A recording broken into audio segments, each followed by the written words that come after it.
In this exercise video, I'm going to show you how to do a core exercise here with your transverse abdominis bracing with a double leg lower. So this is an advanced version of some of the other basic ones, like the TA bracing by itself, the TA bracing with marching, TA bracing with lift, lift, lower, lower, and the supine toe tap. So this is a more advanced version if you want something more challenging for your core. So first thing you're going to do is get yourself laying on your back, small pillow for your head if needed. Make sure you have a neutral spine position here. You're going to then bring your knees up to a tabletop position. So you're at 90-degree bend at the knees, 90-degree bend at the hip. You should already feel your core working. So you can just make sure you're keeping that core engaged, engaging that belly button, lifting in towards the spine and slightly up, and keeping that back in neutral. Then here you can either have your knees fully together and touching all the way through, or you can keep them apart, whatever feels good to you, or whatever instructions were from your physical therapist. And then what you're going to do is, keeping the knees bent, lower your feet down to tap them to the floor, and then come back up.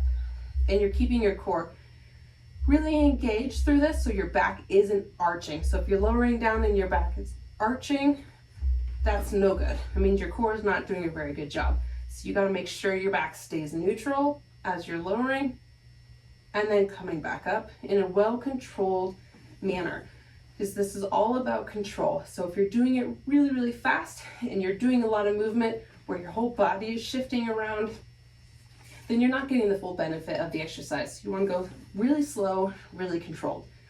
If you want to make it easier, then bend your knees a little more and just lower closer to your body with your feet closer to your butt. This is a little easier. If you want to make it harder, then you're going to extend your legs out straighter, progressing into out straight that way. As long as you're able to do that with keeping the back still in neutral and not arching up off the ground, and without doing a lot of extra crunching or moving through here. Now you can have your hands brace a little bit through the sides of the floor. So if you just bring your palms down towards your outside of your hips, do a little bit of engagement with your shoulder muscles and bring some engagement through your trunk that way. That can sometimes help give yourself some stability if you need a little extra help. You want to make sure you're doing this well controlled with good form and thinking quality over quantity.